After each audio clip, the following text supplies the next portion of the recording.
और अब रुख करेंगे कसूर का, जिस शहर के मुख्तलिफ इलाकों में फ्री वाईफाई की सहूलत फराहम तो की गई, लेकिन अमली काम से ज्यादा दिखावा किया गया। शहरियों का कहना है कि वाईफाई की रेंज महदूद और स्पीड बहुत कम है। इस वाईफाई का इस्तेमाल करना मुमकिन ही नहीं है। इसी हवाले से देखेंगे कसूर से सज्जाद अंसारी की ये रिपोर्ट।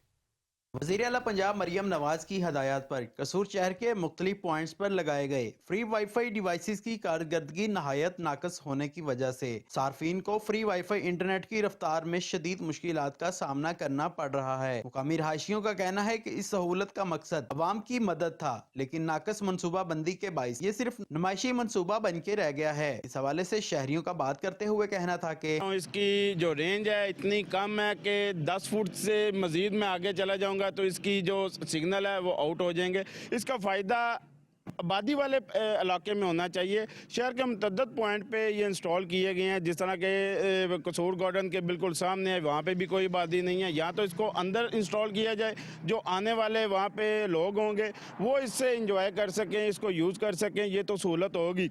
यहाँ पे इस पॉइंट पे ये इसका कोई फ़ायदा नहीं है। ना स्टेशन पे आए हैं, ये पीछे मॉडम लगा हुआ है वाईफाई का, तो लेकिन बिल्कुल नीचे खड़े होते हैं तो सिग्नल बिल्कुल ओके आ रहे हैं। जब थोड़ा सा हम दूर आए हैं तो इधर सिग्नल बिल्कुल नहीं आ रहे। तो ये ऐसे मकामात पे वाईफाई लगाना चाहिए, जैसे बाज़ार है, बाज़ार में सिग्नल कॉल वगैरह ड्रॉप हो जाते हैं। मरियम नवाज को फ्री वाईफाई की सहूलत यही है कि इसकी अरेंज ज़्यादा की जाए, क्योंकि हम ज़रा सा दूर होते हैं, इसके नीचे आएँ तो बिल्कुल सही चलता है ये वाईफाई। अगर इससे थोड़ा सा थोड़ी सी वन बिट दूर चले जाएँ तो ये सर्चिंग करना शुरू हो जाता है, ये चलता ही नहीं है, बिल्कुल नहीं चलता। शहरियों का कहना है कि वाईफाई पॉइंट्स को ऐसी जगह लगाया जाए जहां आवाम को इसकी सहूलत भी हो और वाईफाई पॉइंट्स की रेंज और कारकर्दगी को बेहतर बनाया जाए ताकि आवाम इस सहूलत से मुस्तफीद हो सके। पंजाब हुकूमत को चाहिए कि वाईफाई पॉइंट्स की रेंज को बढ़ाया जाए ताकि ये अवामी मनसूबा नुमाइशी होने की बजाय आवाम के लिए मुफीद हो। कैमरा टीम के साथ सज्जाद अंसारी, 5 न्यूज़, कसूर।